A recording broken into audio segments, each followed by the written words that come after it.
Okay. Hello, everybody. My name is Bronwyn Johnson, and I'm from Climarte, Arts for a Safe Climate, and I work as an independent creative producer working at the intersection of art and environment. I'm delighted to be convening this session, Art as Action, Ecology, Resilience and Sustainability at MPavilion, produced and devised by MPavilion's curatorial interns, Phoebe Thompson and Annabelle Brown, who are with us here today. I'd like to start by acknowledging the Wurundjeri, the Woiwurrung and the Boonwurrung as the traditional owners of the unceded land on which we meet today. I acknowledge too the Yinjid Bardi people of the Pilbara Tablelands in Western Australia, which are homelands of our guest speaker, artist Katie West, attending via Zoom behind me. And she's attending today from Noongar Balladong Boondah in York, WA. I also wish to pay my respects to the Gunditj Mara peoples of Western Victoria, and we have apologies from artist Vicki Couzens, who is attending to sorry business and can't be with us today. We pay our respects to elders past and present and future, and welcome any First Nation peoples who might be with us today, or may be listening back to this session at a later date. Just by way of extending this acknowledgement of country from acknowledgement to, well, potential action, at Tarrawarra Museum of Art in 2019, and developed in partnership with Climarte's Art Plus Climate Equals Change Festival, the public program Conversations on Country took place. The afternoon featured members of the Wurundjeri community, as well as leading health academic and author Kerry Arabina, a descendant of the Miriam people of the Torres Strait, who asked us all, who live on this land as we know as Australia, to actively participate in caring for country by adopting an Indigenous animal or a plant as a personal totem, and then to study it and learn about its place in the planet's ecology, and if we can, create habitat for it.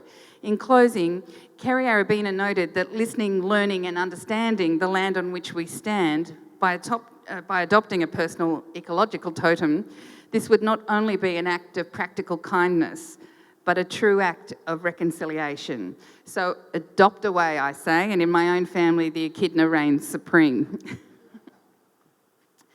Just by way of context to this, and a colleague was just asking me when was the last time I participated in a public forum, and that seems like some time ago now. It's fair to say that the COVID-19 pandemic during 2020 and even now has hit the arts community the hardest. Exhibitions and events have been cancelled, and I know many artists and arts workers have been keeping house and home together by the skin of their teeth. I want to acknowledge that our industry needs systemic change to pay artists and art workers properly for their work and to recognise through dedicated advocacy the wealth and knowledge of the arts and humanities to our society. We need to divest from fossil fuel sponsorships and interrogate our supply chains to ensure that we're doing as little harm to our planet as possible. We need to act on the science of climate change with speed similar to and greater than our COVID response.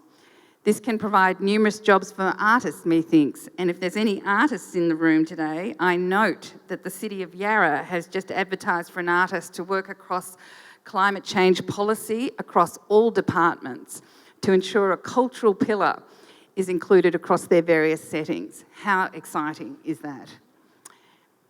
Our speakers today, four leading artists, will situate this discussion in their own practice. They will share with you their stories of practice, their socially engaged practice that can include the use of various media or indeed various art form areas, and which involves people and communities in debate, collaboration or through social interaction. This can often be organised as the result of a workshop or through education programs, but for many independent artists, it is within their work, as we will learn about today. So, to borrow from an old friend up in Sydney, Lisa Havilah, her exhibition title, what do we think about when we think about climate change? It's worth remembering that in its latest report, the Intergovernmental Panel on Climate Change, the IPCC, warns that we now have about 10 years to act to limit global warming to no more than a 1.5 Celsius temperature rise.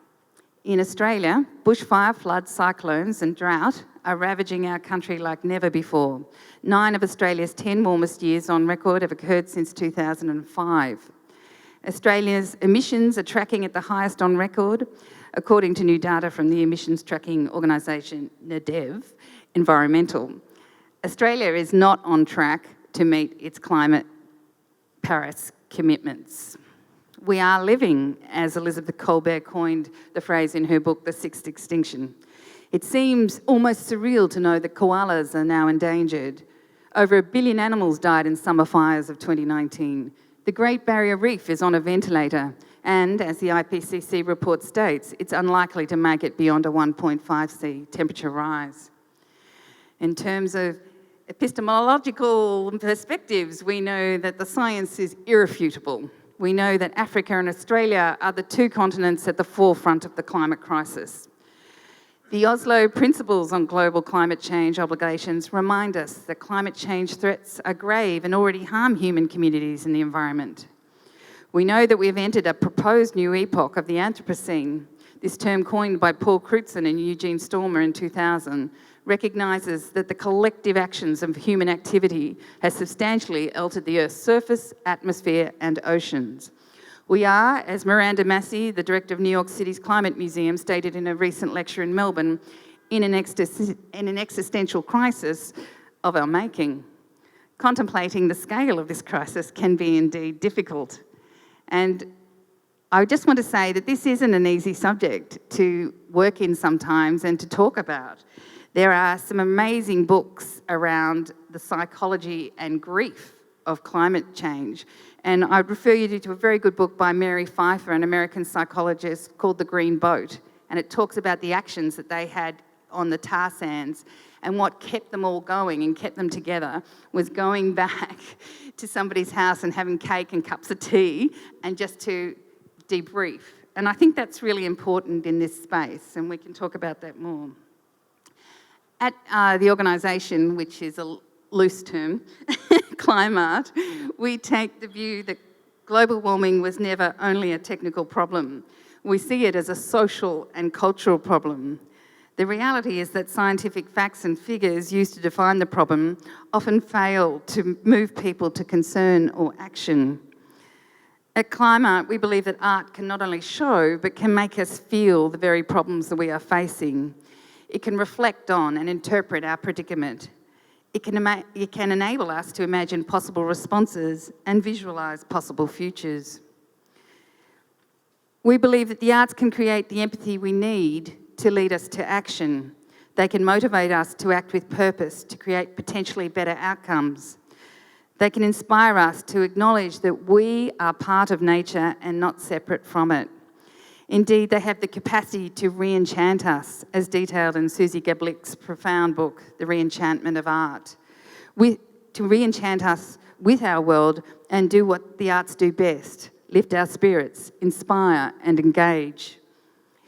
As Albert Camus stated in his final essay, Create Dangerously, we can no longer just be the onlookers, we have to indeed row the boat. Creative thinking and expression by artists help us to understand the rich relationship which exists between all things. For these are the relationships that make our world the wondrous experience that it is. Over the past few years, artists and arts producers have been increasingly drawn to environmental aesthetics. At Climarte, we collaborate with a wide range of artists, art professionals, scientists and policy experts to produce what we hope are compelling programs for change. Many have been with the artists gathered here today. To date, we've presented 3 festivals, published 2 books and presented some 90 exhibitions across Victoria. That's in probably the last 7 years. In developing our festival, we met with every participating curator and director across Victoria that we knew and discussed our ideas in providing audiences with exhibitions that provided the clear intellectual space to contemplate ideas around the impacts of climate change and environmental conundrums of the 21st century. Exhibitions to date have considered themes of urban expansion and forest activism, tackling our romantic views of nature and uncovering through powerful image the slow violence that we're doing to our oceans. We've had exhibitions that consider land degradation and potential refuge. We've looked at the issues of uranium and uranium mining on Aboriginal lands, and discovered the many unremediated mine sites across Australia. We've considered clean water and water futures and considered a future evolution that's going to be difficult. Human-induced climate change poses enormous risk to our world. Now more than ever, we feel it is the creative voices that are required to act as powerful change makers.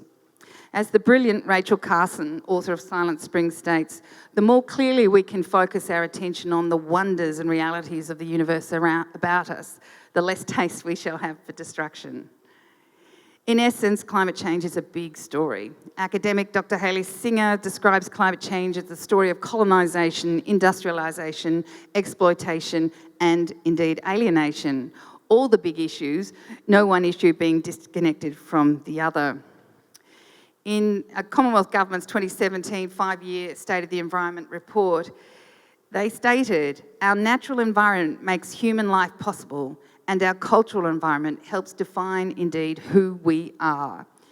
It is more important than ever for our cultural practitioners to engage with and explore what it means to be human, where our responsibilities lie, and how creativity and imagination can inspire a community to carry us forward.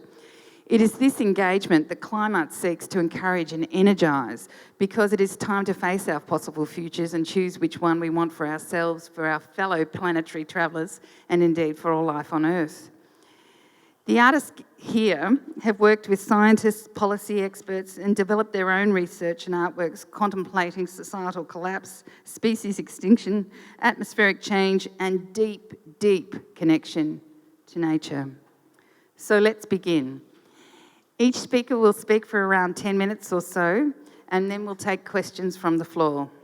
I'll just briefly introduce all speakers, very briefly, and at the conclusion, I'll ask you to make them welcome. So, to my right is Dr. Debbie Symons. Debbie is a multidisciplinary environmental artist whose work focuses on humanity's complicated relationship with the natural environment. Working from a strong research base in contemporary science and species, Symons has worked with organisations including the IUCN Red List to facilitate her work. Climarte exhibited Dr. Symons' work Nature Mort Counting 1 to 4 in Paris as part of the cultural program during the Conference of the Parties COP21 that culminated in the Paris Agreement in 2015. Katie West, appearing via Zoom behind me here, first significant commission was Decolonist for Next Wave Festival in 2016.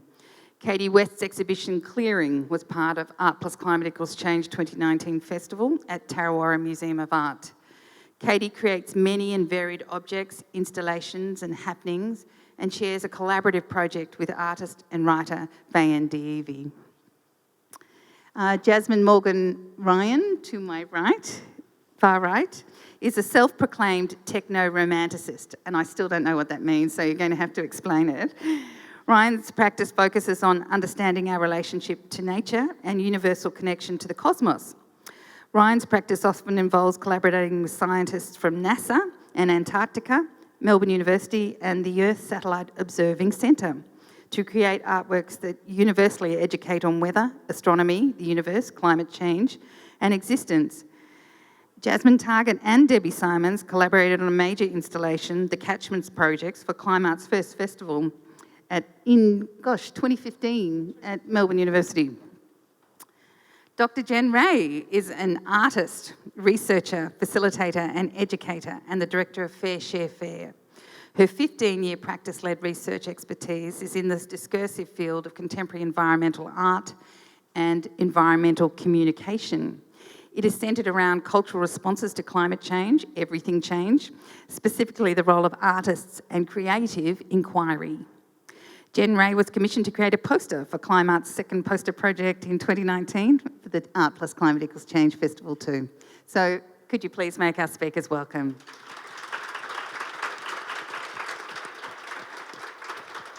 Over to you.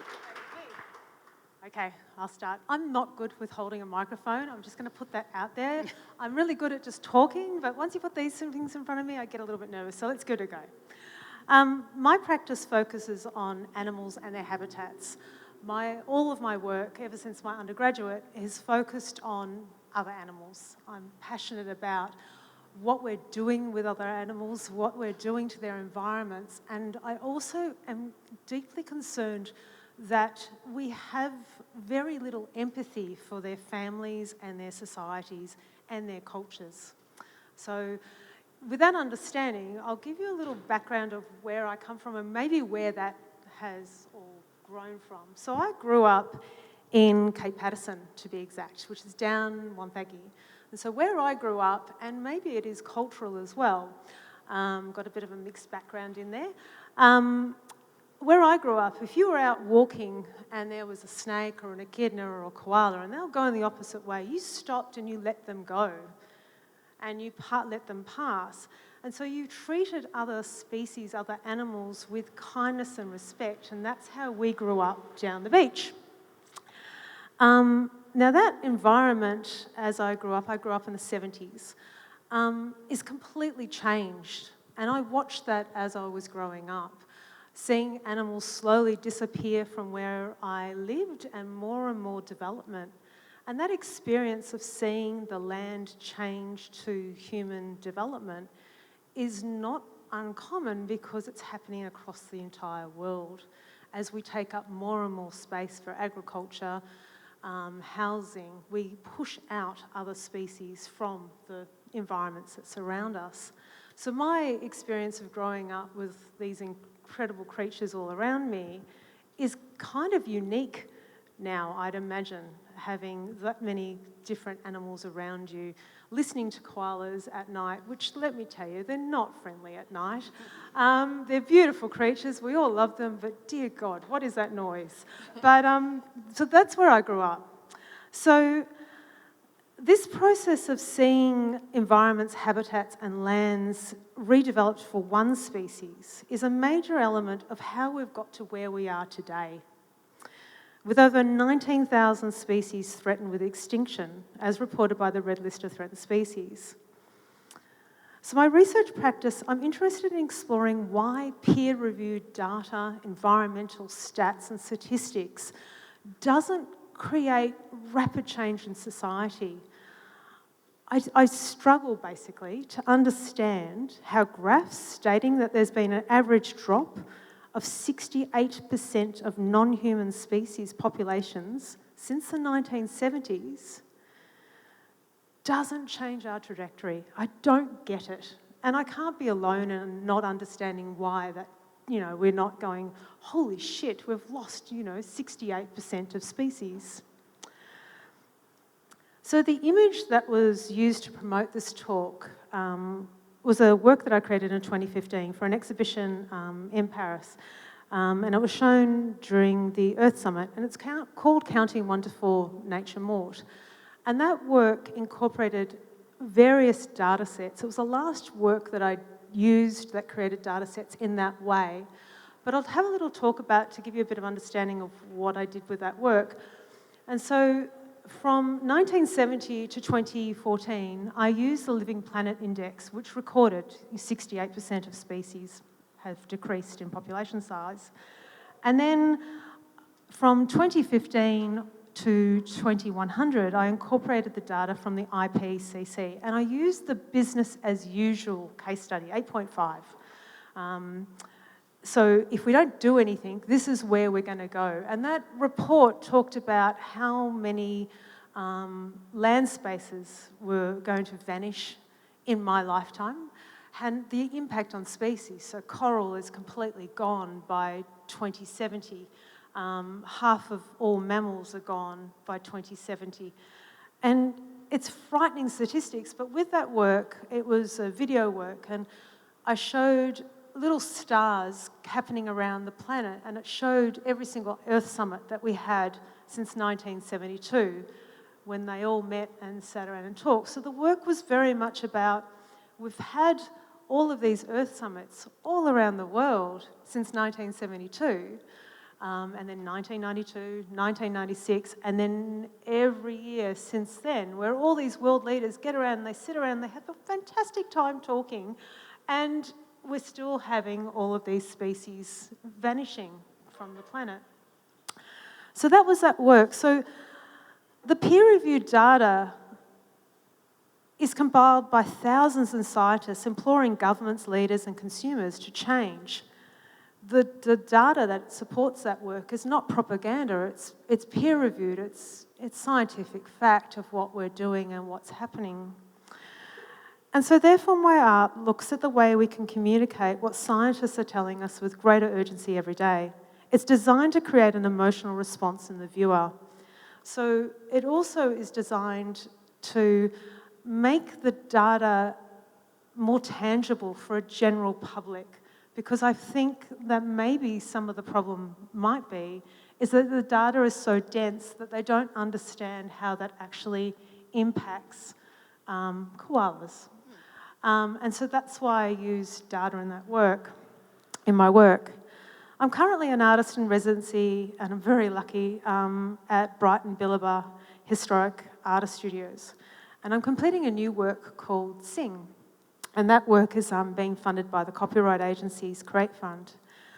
And with this work, I'm creating an installation work, and I'm creating 100 hand-woven Pennant Nests with individual speakers emitting songs from tropical bird species.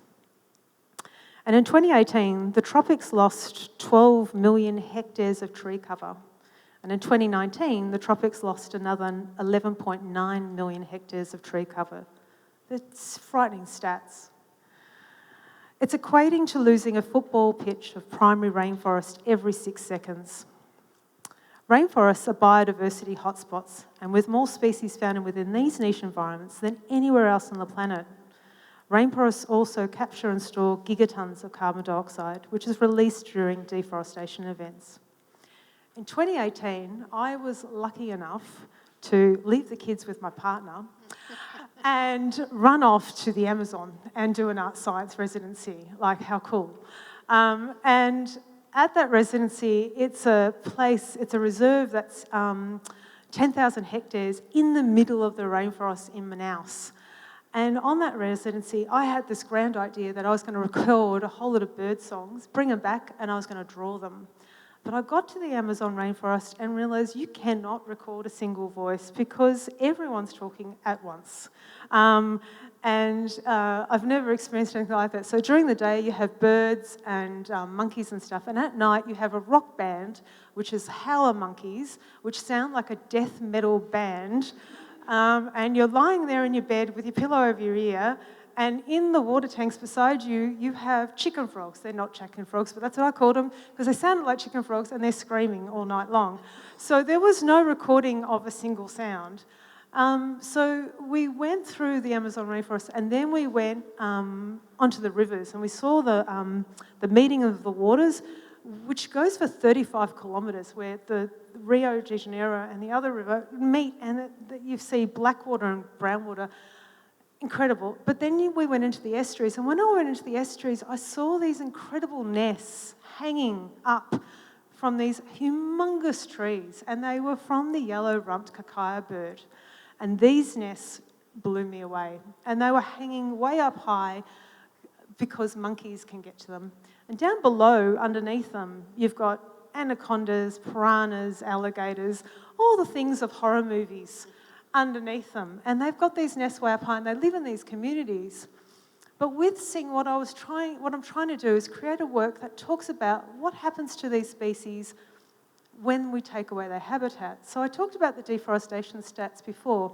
And so what's happening in Borneo, the Congo, the Amazon, and up here in Queensland is we are cutting down our rainforests, and we're using them for pastoral lands for cattle, or we're planting soybean to feed cattle, or we're using that land to plant African palm oil fronds. And I'm sure you've seen the campaigns for orangutans talking about African palm oil fronds.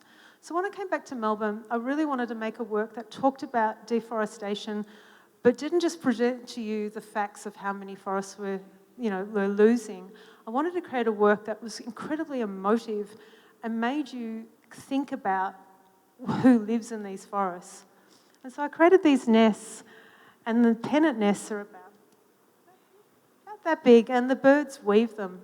And so I worked with scientists up in James Cook University who could get me African palm oil fronds. And during the last year, they've been shipping them down to Melbourne because I couldn't go up because Melbournes weren't allowed to go anywhere. And I've been making these nests, and I've made 100 of them, and they're going to be shown in next month. And then inside each of these nests, I've put recordings of the different bird songs so they can talk to each other through the nests. So I think art has an incredible opportunity to create works that present what's happening in the climate and to species in a way that can sort of tap into how emotions and actually start to visualize the statistics that the scientists are trying to communicate to us, but actually make us see a bit more cause and effect. And so in my work, I'm definitely trying to communicate loss, obviously, but also cause and effect, and get people to start thinking about, well, you know, why are all these species going? You know, why are we cutting down these rainforests? Yeah. Thank you, Deb.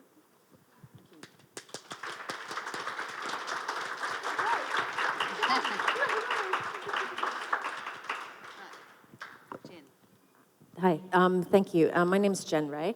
Thank you to M Pavilion and Bronwyn, and also to the other panelists here. It's really an honor to be on the panel with you. So I'm Jen Ray. I'm Canadian-Australian. I have Métis heritage, which is Canadian Indigenous heritage. I've been working in sort of the climate change space since 2003, which was the first time that I ever heard of the word climate change. But around 2010, between 2010 and 2015, a lot of things changed. In that time period, it was going through sort of the final years of my father, but also the birth of my daughter. And I found in that time frame that a lot of the work that I did around climate change was around raising awareness, or creating a work in terms of belated response. And what I realized during those years was that a lot of the skills and knowledges that my father had were sort of the skills and knowledges that my daughter's going to need to know in the future. And around 2015, there was a statement that I made watching a film called, actually it was a film on extinction, and it was for Melbourne Film Festival, that I was no longer going to work in this climate change space. I was going to work in the climate emergency with this acknowledgement that, I mean, there's no other way to put it, but shit's going to happen, and what are we going to do about it? So that's when I had a conversation with Arts House and Bronwyn Johnson, and became a core artist of Refuge. And Refuge is a project that happens at Arts House.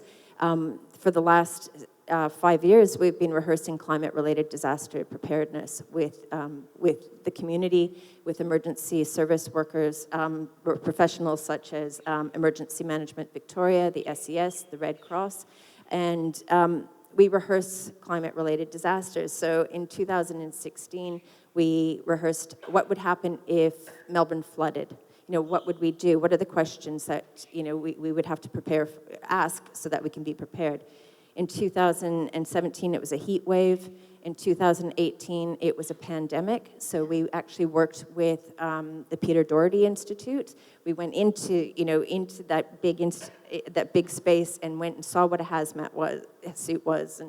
And then in 2019, it was around climate change related displacement. 2020, we've been in a bit of a holding pattern, obviously, but we were actually going into the archives of our work, looking at the pandemic. And now we've just gone back into the studio, and we'll be working again on climate-related displacement, but we're really putting it through a First Nations lens and looking at how really so much of colonization has gotten us into this place. And so right now I'm working with Claire G. Coleman and a group of Indigenous weavers looking at what would a disaster shelter look like in Melbourne if we had to come out of our high-rises, out of our apartments and so forth, and had to mobilize as a community to build, you know, a disaster-related camp. So a lot of the work that I'm doing is in climate change-related communication, disaster preparedness, a lot around speculative futures and imagining. But I think when I was talking to Bronwyn, I was talking about what I did in the pandemic, and I think even in the title of this talk today, action is the word that actually sticks out to me the most. Yeah. I feel very politicized about some of the other words that are in the title of this panel talk. But during COVID, I live in Faulkner, and most of you probably have never even heard of Faulkner prior to COVID, and that's where we were an outbreak suburb. And on the other side of my fence, 45 people lost their lives to COVID in the St. Basil's area, in the St. Basil's aged care facility. We're also the most food insecure suburb in the northern area, and that's Glenroy and so forth. There's 14,000 people that live in my suburb. What ended up happening is we had a little community garden that became an urban farm. We started a food hub because we were pretty much cut off in the northern suburbs, locked down. And for the last 8 months, we've been working on food distribution and food growing. And in this, you know, we've done so much work in Refuge around speculative thinking. When you put it into action, how becomes so important. You know, we can talk about the whys and the whats of the situation that we're in, but when we actually have to do the how, it unearths all of these other complexities. And as a sort of a point to leave on, I don't think that we can engage in climate change unless we think about our most vulnerable first. And it was actually today that Joe Biden's the person in charge of climate change, actually wrote about, or actually did a video, and that's what she's talking about in terms of climate change response in the United States, that we have to prioritize our most vulnerable first. It's not about taking care of people so that they don't feel uncomfortable, because really the questions that we'll be asking in the future, or the questions that we ask now, are more important, you know, the uncomfortable questions, because they're just going to become more uncomfortable in a climate emergency. So just leave it there. Thank you. Okay.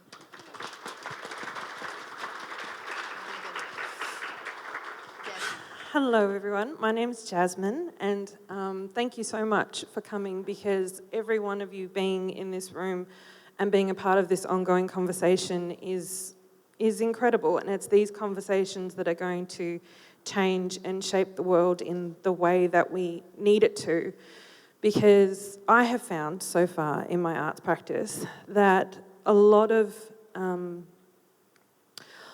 change happens when we come from a place of being empowered and not terrified. So as artists, and particularly within my own art practice, it starts with a conversation, a very real and honest conversation about the challenges that we collectively face in terms of climate change, and how because I think there'll come a time when we all are in a room and we're asked a question about how can we create effective change, and how can we stand up and be our best selves and act with integrity to make change. Because every single day we wake up and we put ourselves together. But how do you put yourself together when the statistics are terrifying? They're so scary. But I do believe that as a species, even though it's becoming drastically visible that as much as the species are endangered, we're the ones that are now endangered. This is just the beginning. And so I've had a very strange year, as many of you have all had as well, where we've been outside our comfort zone. And throughout the pandemic, I gave birth to my baby girl, my second child. And during that experience, I nearly died twice. So that was very, it was a very revealing experience. And the thing that happened in that moment was that I was greeted with the light, being completely immersed by light. And it wasn't something that was scary. It was something that was very magnetic. And in terms of my own existence, it was incredible what happened in that moment, because I heard this voice. It was very otherworldly. And it said, "What keeps you here?" And there was some part of me that stood up and I said, love keeps me here. And I woke up, I regained consciousness, and my daughter was born within 3 minutes, and it was amazing. So in terms of love and light being the things that keep us here and empower us, what are we doing in our day-to-day lives? I kind of walk forward with that broader understanding that every single day is a total gift and we have the ability to affect change. So within my own arts practice, it started, I think, from a very young age. I was shaped because I spent a lot of time flying and travelling up there in Earth's atmosphere. And I became aware very quickly and took on very early that we have a real global identity. So there's us as individuals, there's us as a community, but then there's us in terms of a greater whole, in terms of how we connect to greater life on other planets and on this one. And so being up in Earth's atmosphere, I think for such a long time as a child, or those suspended moments of reality, when I came to my formative years and my arts training, exploring that kind of out-of-body experience of being up in Earth's atmosphere and the light was something that really, really fascinated me, and also made me very aware of my own body and movement in space. And so I did a lot of research, I had a lot of conversations with scientists about Earth's atmosphere, and I learnt that in terms of the history of Earth's atmosphere and how fragile it is, we discovered it in the 50s and the 60s and sent satellites out into space. And then I found it fascinating that when I was talking to NASA, it's the exact same satellites that they used to take the first photographs of Earth in space from that distant perspective looking back that then mapped the ozone hole. And so I thought it was really amazing that as human beings we'd somehow managed to create a device that acted like a mirror, it acted like a moving museum out there in space, to calculate and map back to us how we are fundamentally connected to nature and how we are influencing it and co-creating with nature, whether or not we can see it, it's always going on. And so then my arts practice became about feeling out those different unseen aspects and trying to make them visible. Because that's the thing, how do we make our climate visible to popular culture? Because it's happening in realms that we can't see. So within my arts practice, I work with scientists and with scientific data and information to map out and find those blind spots so that we can catch a glimpse of the invisible and somehow make it real. So I started working with the Australia Council for the Arts, and I created an ozone hole because I kind of wanted to humanise it in a way. And the ironic thing I discovered about the ozone hole, it's not so ironic, but when you actually map it out and calculate it, when you draw it, it becomes the sculptural form that it makes. It looks like an iceberg. It looks like a landmass. It looks like an iceberg. So I wanted to humanise, and I thought, okay, well, how do we navigate this? So I created a sculpture. I work predominantly in glass. And I created a sculpture so that when you walk into the room, you would be able to see the ozone hole. And I wanted to see what that would do and what that would look like. And so in terms of the conversation that's gone on from that, there have been some really interesting different scientific discoveries. I think I'm always looking to the horizon and how nature can in some way reveal itself. And I'm surprised but not surprised at the same time that there are now nacreous or noctilucent clouds that we can see in Earth's atmosphere at the moment. And when you see them, you know that they're present because gases are going up, man-made gases are going up into the atmosphere, and they're actually eating Earth's ozone. So when you can see them, they look like clouds. You know that they're there because of the presence that we are having and how we are influencing our environment. And so it's a very strange thing, because looking out to nature, looking at sunset, we're normally filled with awe of, oh, this is amazing that we get to be here on this planet. And it's this haunting thing in the sky going, well, you need to kind of remember that our presence is always going to be felt, because we're here to co-create. So anyway, in terms of my research, where I'm at and where I'm going at the moment, I've been very fortunate to be able to work with the United Nations recently and their World Weather Meteorological Organisation. And so we're working on a project in terms of the current weather and the new natural phenomena that are becoming visible that show how we're impacting Earth's atmosphere and ozone. Wow. So that's me in a nutshell and where I'm at. Thank you, Jasmine.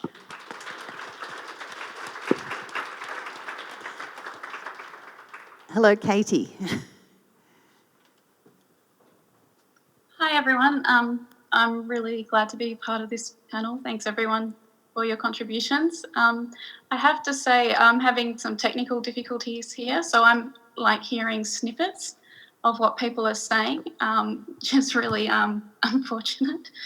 But yeah, I'll just introduce my work a little bit.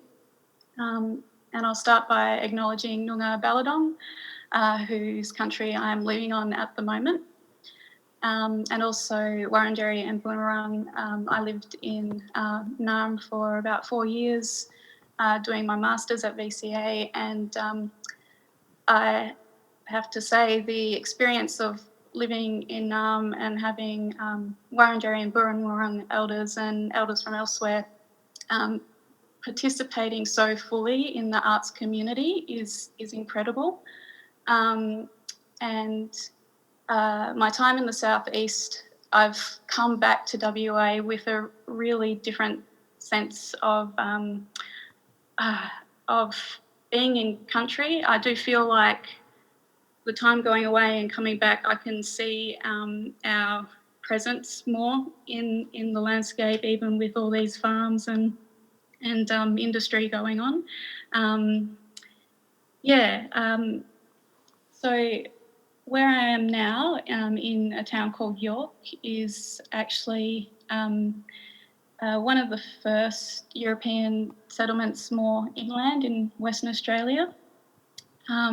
So the town was established in 1831.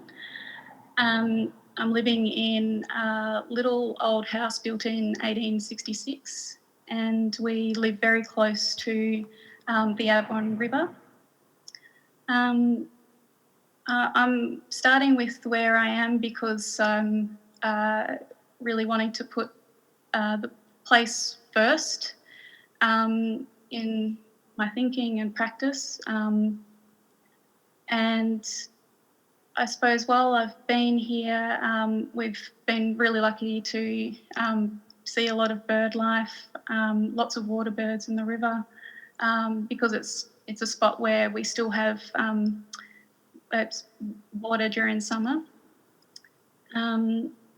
We've also come across microbats, and the other day we were on top of a big hill with beautiful granite rocks on top, and just sitting there on Invasion Day, actually, and looking out across the town, and then there were all these rainbow bee eaters, a huge flock of them, about 20, all swallowing around and feeding. And that felt pretty incredible because I think I've only seen 2 in my life, and they've always been by themselves.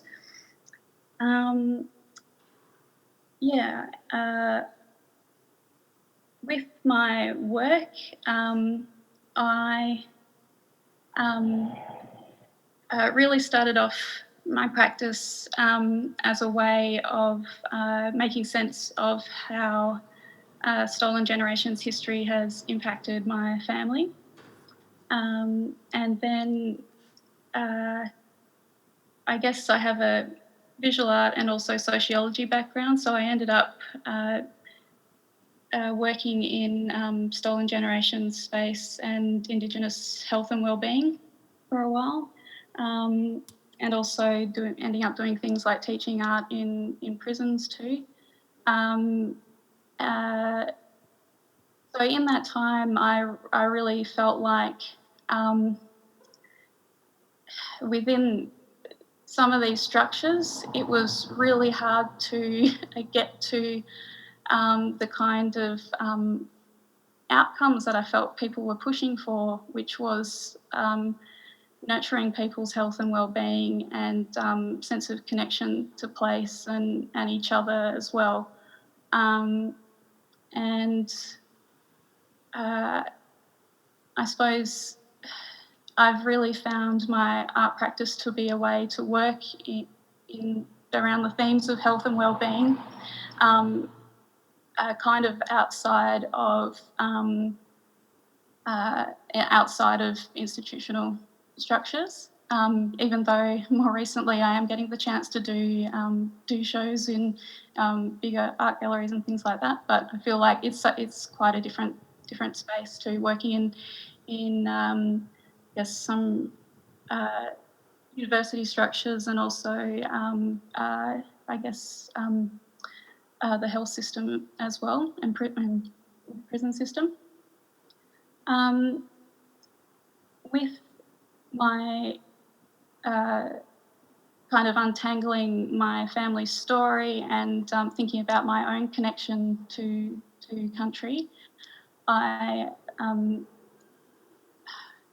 actually no, this is around the wrong way. In 2015, I was lucky enough to get a bit of encouragement to apply for a Next Waves Kickstart program, and I applied for that and got in, and so I basically got the chance to develop an installation work which was decolonist, and it was shown at West Space. And in developing that work, I guess I just learnt a lot and sort of really got sort of deeper into how I understand decolonisation. And I do feel like for me it is kind of thinking about how you know yourself and you know your connections and your responsibilities. So that work was kind of a guided meditation. At that time in my life, I was really concerned with Australian national identity and kind of the kind of too far sort of nationalism that was around. So I posed this question, which is a really kind of impossible question, but what would Australian national identity be if it was underpinned by Indigenous worldviews? And then in making that work, I really felt like the material needed to be infused with country and place. So I started doing natural dyeing of the fabric that I would use to create that space. And then I found that when I was walking and collecting and starting to get to know where particular plants grew in the area I was living at the time, I found that to be extremely meditative and nourishing, and kind of where the kind of a kind of calm came with that process. So after creating that installation work, I spent more time thinking about the process of natural dyeing rather than the outcome of the dyeing process. And in in doing that show, I was really fortunate in that artist and writer Faye Deavy decided to come to a tactile tour and artist talk that I offered, and we found we really connected in the way we think about art and feel about the environment basically as well, and where we are at the moment, where there is this kind of this moment to sort of rethink so much of how we live and be. So we have since created a kind of a collaborative project called Museum Incognita, and it was really sparked by the question of what would a decolonised museum be. So this project has turned into walks. We launched the project in Belgrade in Serbia, and we kind of did a bit of a bus tour around the city and also just outside at a monument as well, and invited people to engage with place and art sort of sculptures as well, through touch and listening, and we also offered people tea as well that was grown in the general sort of Belgrade area, thinking about connection to place through drinking tea as well. So we continue that project together, and I suppose for Climarte, I realise I've been at part of Climarte a couple of times now. First at Red Dot Gallery with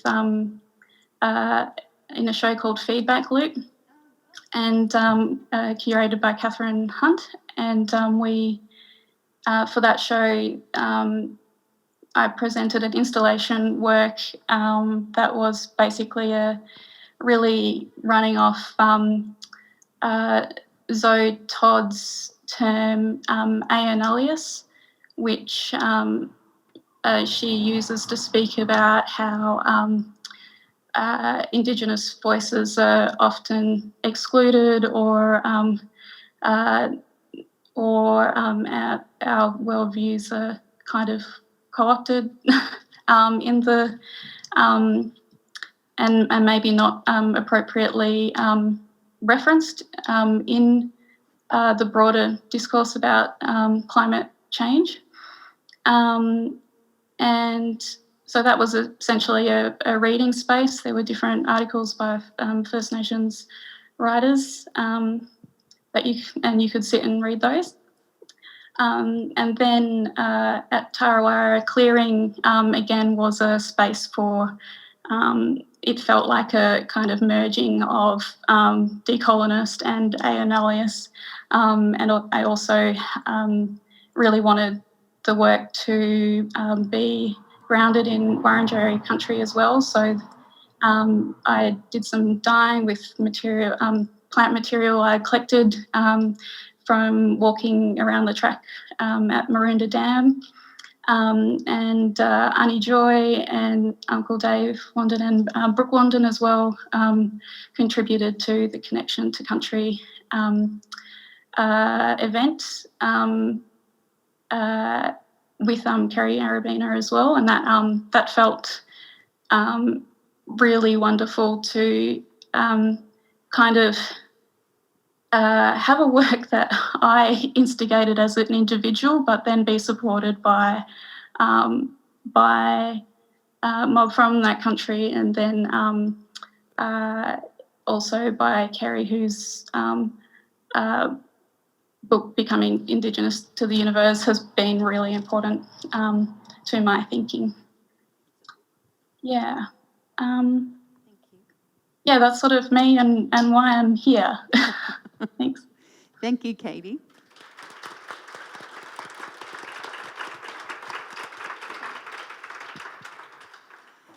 Well, some fantastic insights to these 4 terrific women's practice.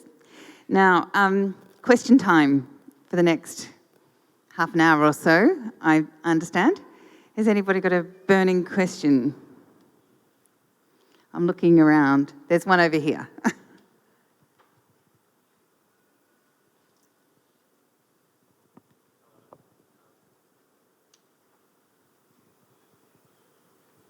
Hello.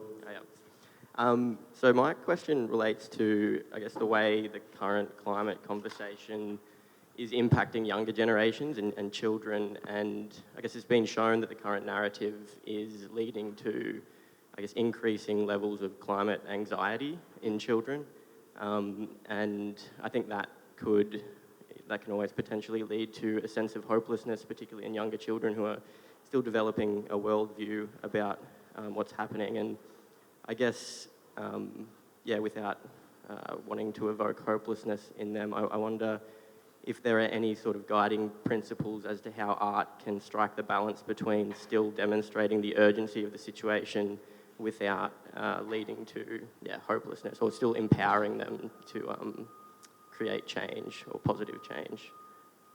And I think there's not really a black and white answer to that, but if there are any sort of principles that you think are important. Okay, I may take.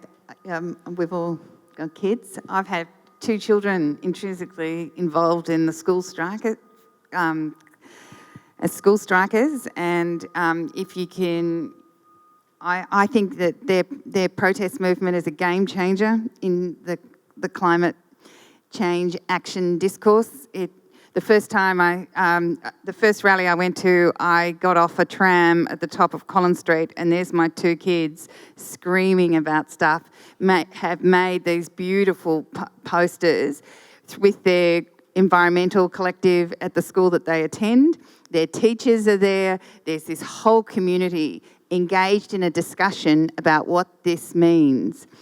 I think teenage kids you can't shield them from this stuff. They know about it. Their primary school teachers taught them about climate change science, and that's why so many secondary school students are out. I've had the privilege of working with some of the founders in an intergenerational panel with my colleague, the esteemed scientist over here, David Caroli, at the end of 2019. For Yo-Yo Ma's Bark Day of Action. And these kids are incredibly erudite and sophisticated. But the thing with grief and climate grief, and there is psychologists for climate change and all around this, there has to be hope. And we don't bandy these words around, but I think all of us were talking about this before. The word resilience and how to adapt, when I first came across that word resilience, I thought, oh my goodness me, the local councils can build our cities and green our cities and make them a little bit less hot, all those kinds of things. But, I was annoyed that I have to be resilient in some way, or I have to think of ways in which I have to save my kids' future and remain optimistic because no one's taking action. It is difficult. I'm not going to say it's not. Others might have different responses, but it's incredibly important that you sit around a dinner table with kids and debrief this stuff, because you have to decompress. And I even find it in my own work that I have to kind of go on a long walk in the ferns somewhere just to decompress sometimes. I agree with what you're saying. Yes, there is anxiety and depression about the stats, the statistics, and what's happening to the planet. But we need these younger generation so desperately because they are so impactful. These are the next round of voters. These are the people that can start changing the politicians and making change and being consumers of how their purchasing decisions, all of our purchasing decisions, impact the planet and how we move. So yes, there is anxiety and there is depression, but with it, and there is an incredible sense of loss. But for me personally, I find I have my practice, but then I also teach and I work with organisations like Melbourne Zoo, and they're doing incredible work on securing species, and so that gives, for me personally, hope on how scientists are working to protect our native species here. But I think the younger generation, if they can, which they are already, tapping into that with protest and action and stuff, they're going to start making real change. Because we've been talking about this for A long time. 1972. They've been sitting there banging on about it, and yeah, it just needs more and more, because people will change it. I also think, and Jen, you might want to comment on this, that skills training sometimes, actionable skills. I was at a lecture with Bruce Pascoe and somebody said, what should we do about these dreadful impacts? And he deliberated for some time and he said, grow lettuce. So putting your hand in the dirt, connecting your children to nature. I'm an urbanite. I grew up in a city, but my late father had a victory garden during the end of World War II. And that was around a garden to survive. I've recently done the urban farming course at Ceres, which I totally recommend. It's just this beautiful day. And I had a teacher who said, I'm going to show you the glories of nature. I'm going to show you how every plant is so generous. I'm going to show you how to collect seeds. And I tell you, in the autumn, I have a great time running around with envelopes and collecting seeds from plants. There's still joy, and we've got to look for it. We work in this area, but what do you think about skills and growing plants and with your market garden? Yeah. And your daughter? Yeah, I think a lot about trauma. In my culture, we think about future ancestors and about not traumatizing the young. We're going to be living in volatile times, right? And we had ambulances and drones and the dementia patients being evacuated on the other side of our fence while my little one's playing in the backyard. We live close to Faulkner Cemetery. We had a lot of conversations about what was going on during this time frame. And yes, we prioritize food because food is a language that we are all going to need to understand. And that's in our household and in our community. We talk about all of the things around soil and water and energy. But some of the survival skills that we're really prioritizing are around how to have difficult conversations, right? Yeah. De-escalation, anger management. We have sort of this whole, all the things that we think are going to be the things that she's going to need to know in the future. A lot of them are social and relational sort of survival skills as well as the practical ones. Right. Can I ask you, David Crowley, just because you're sitting there, in terms of adaptation and resilience, and as a leading climate scientist and authority with the government, the Australian government, can you tell us what you think at the moment is happening? It's the man in the orange T-shirt over here. Is there good news on, because things are pretty crook in Australia, as you know.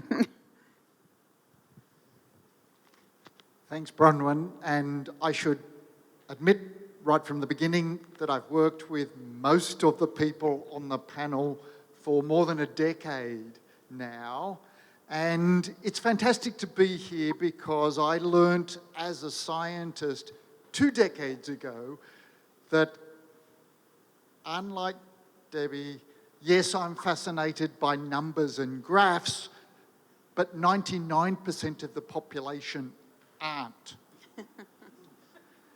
And that if you want to communicate information, you've got to find out what the audience is interested in. And they're often more interested in images, sounds, or environments than they are numbers and graphs. So back to your question, is there good news?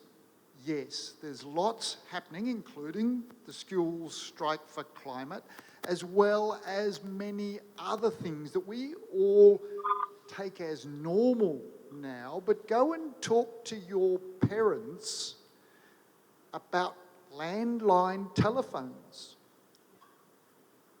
or non-digital cameras or many of the things that they had as part of their lives, which just aren't common now. We know that transition can happen really quickly and is happening quickly with renewable energy sources. Zero carbon energy sources are rapidly growing. There is lots of good news.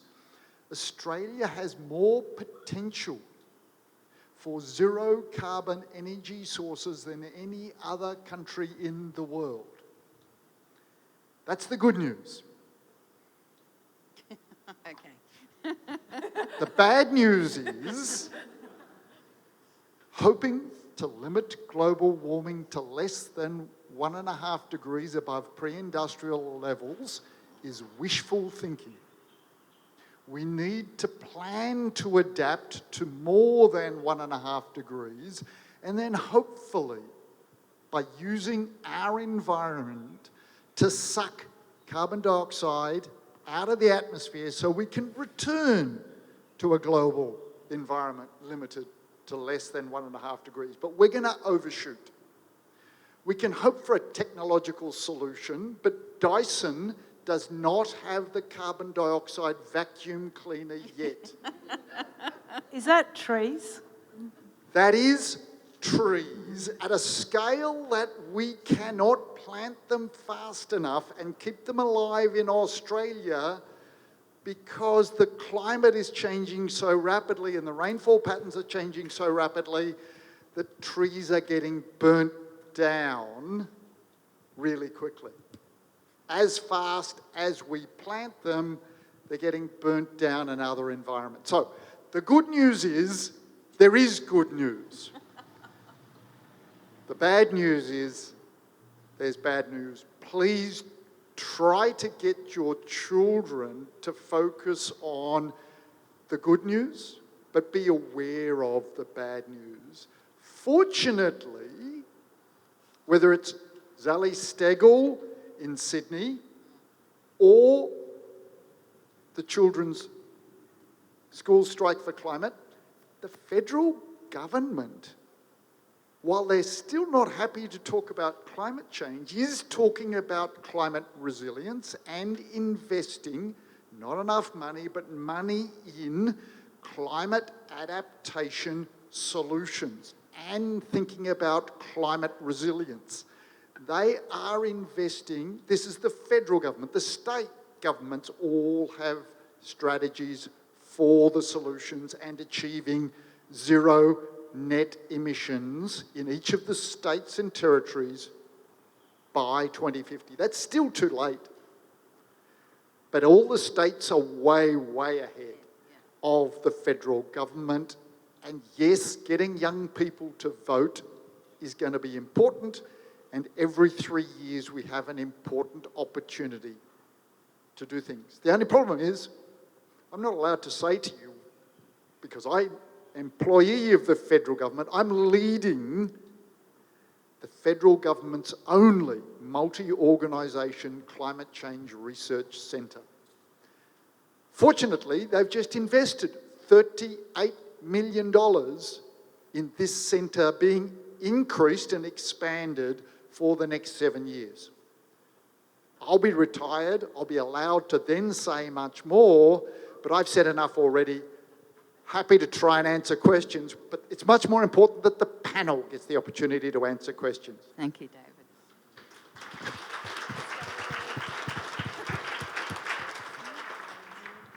Thank you, David. Katie, you've got any response? I'm conscious that you're sitting behind me. Oh.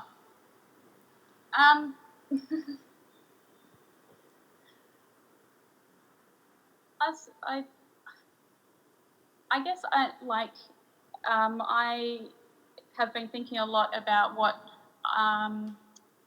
how we build community and make things happen locally. I think in many ways I don't have a lot of faith in our government. Like it just doesn't. I haven't felt heard or represented for since ever, basically. So I'm really, but I understand that encouraging people to vote a way that might lead to people in power that actually understand we have an issue and we need to change the way we operate needs to happen as well. But I also, what I am concerned about is bringing up kids that know how to grow food, know how to find water, know how to look after country, and kind of doing that in a myriad of ways, and in a way that is about dialogue and being open to being questioned about the way you might do things. So I understand now, like I kind of understand we're all human beings and we all come from land-based societies. And I think the climate crisis, it comes from industrialisation, it comes from making capital out of the land, and also turning people into property as well. And we need to find ways to put that view of the world aside. And I suppose where I am now, I'm just really concerned about bringing up kids that kind of put the place where they are first, and not in a way where I'm from here and you're not, and that kind of division. It's like I'm maybe growing up with the understanding that we're custodians of country, and we do that in all the ways that we can, and we may not get it right all the time, but these lifetimes are for learning. So I've found myself in a situation where I've realised, I can actually plant a veggie patch because I got enough room. So I'm doing that. And I'm also conscious that I live very close to my niece now, and I'm working with kids in the community on other projects. And I'm just going to build this garden, and that's going to be a presence in their lives.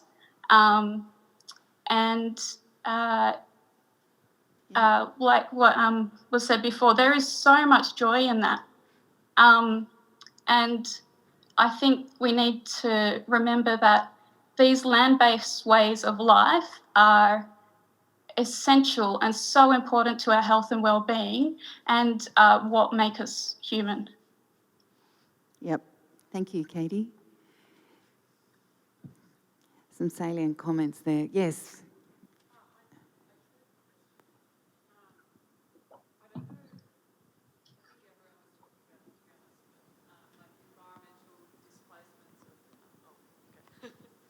Hello. Yeah, I think everyone was addressing it, but just about environmental displacements of, exploitation, alienation, the whole kit and caboodle, like all of it. And I guess my sweeping question was, how can we educate people about these displacements, like without employing them? And is adaptation, is that a form of manipulation, or is that a form of resilience? Because, to adapt is a performative displacement in itself, and I guess it's just this awkward contradictory of, do we need to employ these displacements in order to avoid them, or to dismantle them, or at least diffuse them? I don't know if that made any sense, but is that a form of resilience and a form of recovery? Or especially when we'll talk about trauma and self-harm in a way, and how we aren't separated from nature. How does that, do we employ these displacements, or, yeah. That's my question. Thank you. I have kind of an answer or kind of an example. So a little while ago, I created an artwork that was based every day I go out walking. And I was thinking a lot about materiality and just in terms of, and I was feeling really disempowered, very, very disempowered at the time. And as I was out walking, I realised that my shoes were going to live longer than me on this planet and potentially would have a bigger impact in terms of their materiality of and in terms of breaking down. And so that was incredibly humbling and made me realise that every single thing that we do, we have a choice. And so in terms of, it then became a conversation around the kitchen table. And in terms of materiality, in terms of plastic, in terms of fashion, in terms of what we consume, our environment is going to look completely different to what we can even imagine it to be. But then out of that conversation came my partner, who was amazing, and he's saying, well, you know, Jazz, nature's kind of really got it sorted because your shoes will be broken down by mushrooms. And I went, beg your pardon? And he said, well, you know, mushrooms eat plastic and they're going to give back to the environment in ways that we can't even imagine. So I'm like, okay, so I need to sit and ponder for a great period of time what I can learn from mushrooms. Sorry? Yeah. Paul Stamets. Yeah. Six Ways Mushrooms Can Save the World. Very good YouTube. Yeah. Did you want to make a comment? Okay. I don't know if this really answers your question or anything like this, but and I'm sorry if I always bring things back to food or anything like that, but 30% of our greenhouse gas emissions come from food systems, and my brain doesn't really understand all of the stuff around energy and so forth, but food is something that we can all relate to and we can have really great discussions over and so forth. In my practice, I've answered a lot of the questions through food, and one of the things around displacement in action in the community that we had is that because we had food insecurity, government and agencies, like some of the big agencies, they're trapped in models of charity and handout and so forth. What we did is we mobilized our community and in the notion of the commons, right? And people were able to contribute their skills and knowledges in terms of what they knew.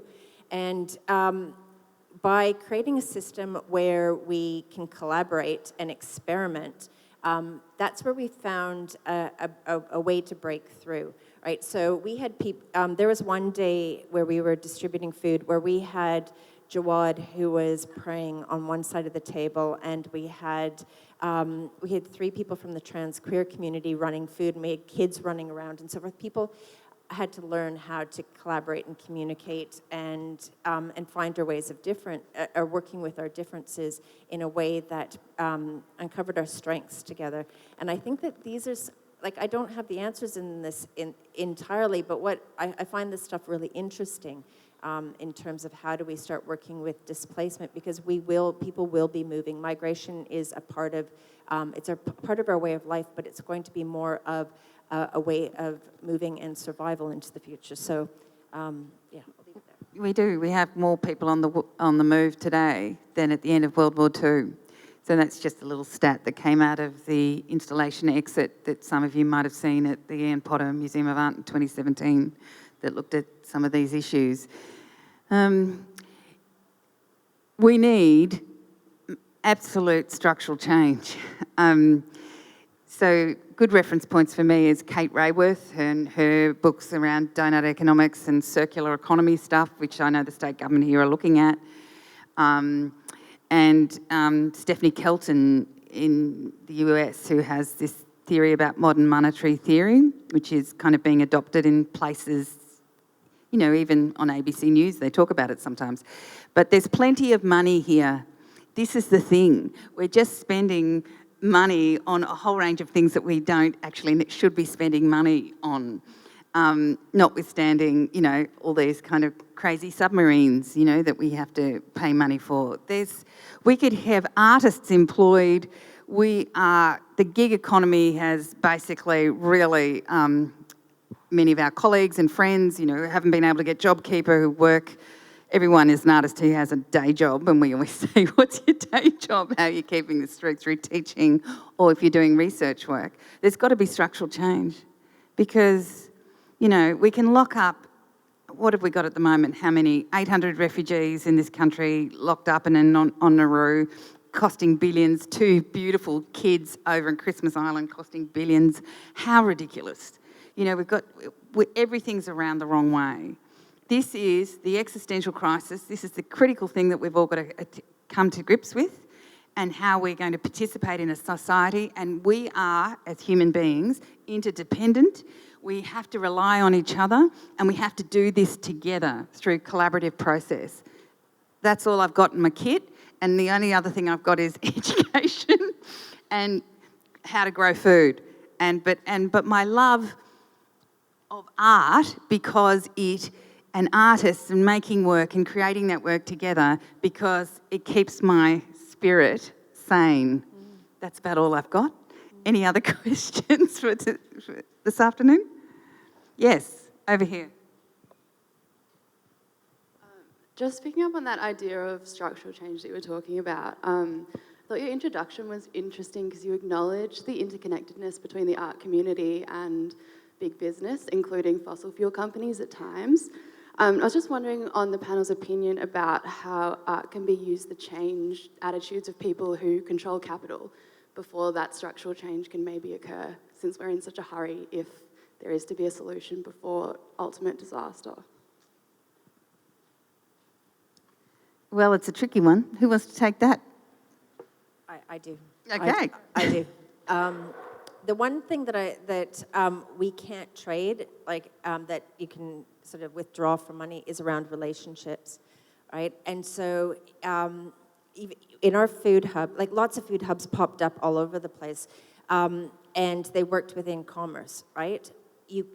We used to always say, you know what, we're not engaging in this. We're actually focusing on the needs of the community, because in a disaster, you're more likely to be helped out by your neighbor than emergency services, right? So one of the things that we really focused on was about relationships in the community and building cohesion, social inclusion, and asking questions about who's not here, who's not in the room, whose voices are not being represented.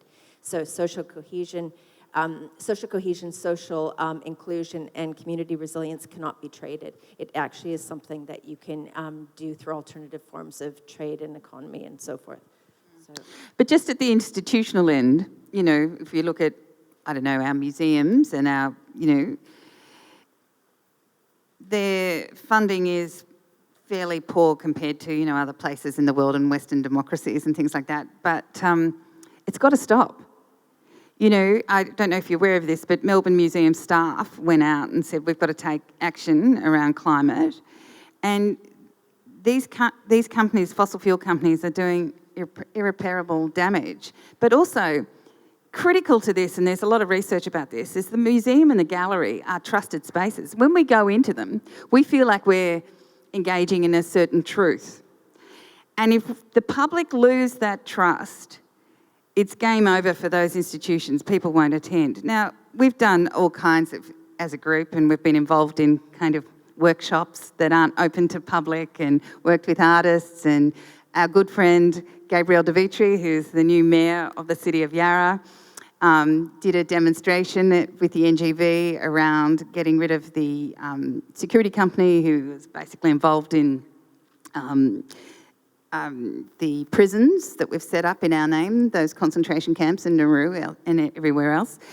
And that worked. There is actions that we can take, but all of us have a certain amount of power that we can write a letter and say, we don't want to come there if this show's being funded by Santos. There's so many unremediated mines in our country. I mean, people don't have any notion of the damage, and these companies don't fix it. They don't fix them up. I mean, Hazelwood's a really Hazelwood and the mine there, they're looking at flooding it, which is just incredible because Morwell is actually sinking into the hole. But they don't talk about that too loudly, and engineers have a real problem up there. But there's no easy fix. I brought out in 2017, but she had a slight accident when she was here, Mel Evans. Mel Evans was responsible. She wrote a book called Big Money and Oil. And she was part of the Tate demonstrations and against BP and things like that. You've probably seen a picture of a woman on the ground covered in oil, which was actually molasses. So I recommend her book to you, but I think it is system change. And I just in concluding, there is a couple of films that I know that we've all, one particularly close to my heart, which is about hope, which is a French film called Demain, Tomorrow, and it just is 5 people that run around the world and look at all the great things that's happening in this space. So that gives you a lot of hope. So that's a recommendation for me, and Kate Rayworth, I think. Anybody else got any recommendation of films or? Okay. Thank you, everybody, for coming this afternoon. Appreciate that. And please thank our artists, Jasmine, Ryan, Jen Ray, Debbie Symons, and Katie West. Thank you.